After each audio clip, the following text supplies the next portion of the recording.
So while we're drinking leftist tears, let's talk a minute about, I want to talk about Netflix, and I also want to talk about this Johnny Depp trial. Netflix is tanking. It's really having a bad time, which is not good for me. And my wife invested in Netflix. My wife does this thing. I've told you about it. You know, she's the sweetest, absolute, most lovely person. Every now and again, she'll sort of drift through the kitchen and say something like, I think this Netflix streaming movies is a good idea. You know, and all our financial counselors will say, well, ma'am, you don't really know. Let us take care of it. And she's always right. So I always tell her, don't listen to them, just do it. So she's always investing in things. And Netflix is really having a problem that they thought after COVID, knew a lot of people came in and subscribed to Netflix during COVID, during the lockdowns, and they thought, yeah, that's going to back off. But they didn't think they were going to lose subscription people, and they're losing them, and they're losing a lot of money, and other subscription streaming services are doing the same. Netflix Plus is gone. That's why you want to put RIP CNN. I'm sorry, CNN Plus is gone. RIP CNN Plus, the symbol for plus,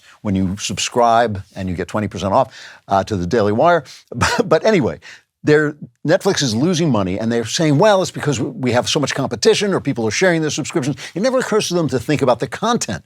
And here's the problem with the content. The problem with the content is kind of exemplified by this Amber Heard, Johnny Depp defamation trial. This is not a divorce. They're already divorced, but basically Amber Heard said that during the divorce and afterward that Johnny Depp was beating her up, and he said he never touched her, and he sued her for $50 million for defamation of character.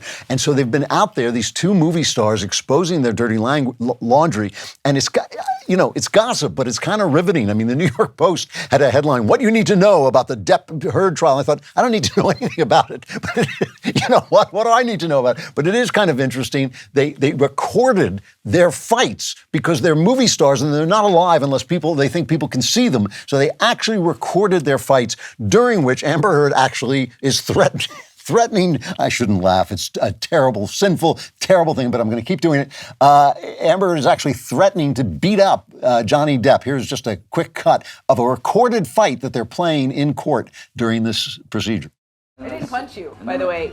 I'm sorry that I didn't hit you across the face in a proper slap, but I was hitting you. It was not punching you. You're fine. I did not hurt you. I did not punch you. I was hitting you. How are you? What am I supposed to do? Do this? I'm not sitting here about it, am I? You are. That's the difference between me and you. You're a baby. I don't know. Is being beaten by Amber Heard, is that like a sex fantasy or something? I don't know, but it's very sad, of course. But it's also just amazing because these people have everything. They have money, they have fame, they have good looks, they have everything there is to have in life, and they're just miserable, okay?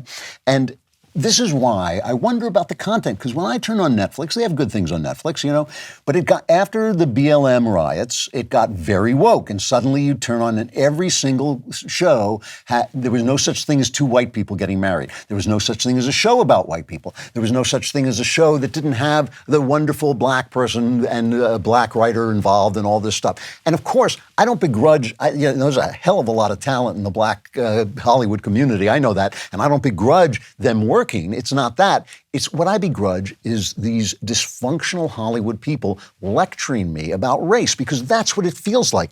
I've been watching movies all my life. I've been in love with stories all my life. I have never cared. I've never even thought twice about whether the character was black or white, unless, of course, it was part of the story. But whenever they say to me, oh, now we've got Black Panther, we have a black superhero. I was watching black superheroes a long time ago. I can't remember. What was the name of that guy who was fighting the vampires in the street? And, you didn't even think about it. It was America. We were all here together. We're all mutts. We're all, kind of have our own journey to freedom. And I understand the black journey is an important part of American history, but we weren't being lectured at. It was just stuff that was happening. It was just good stories. And now suddenly you turn on Netflix and it's the Black Lives Matter collection. I think Black Lives Matter, there are a bunch of con men who started a riot over a punk who got killed by the police. I'm not going to watch the Black Lives Matter thing. And who is it? It's Denzel Washington. Some of my favorite actors are on this thing, but the minute I see Black Lives Matter, I think, to hell with you. And when you see Johnny Depp and Amber Heard, you are reminded of the fact that these people who lecture us, these people who yell at us, these people who tell us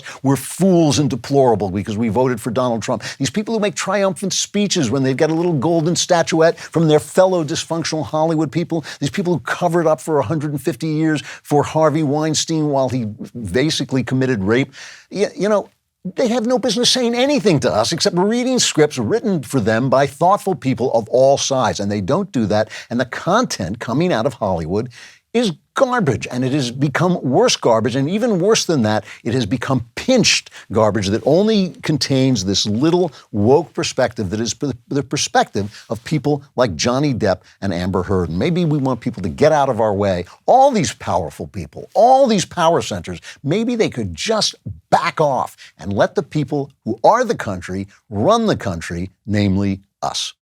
Like and subscribe for more Klavan-y goodness, and for the absolute most in Klavan-y goodness, subscribe to the Andrew Klavan Podcast.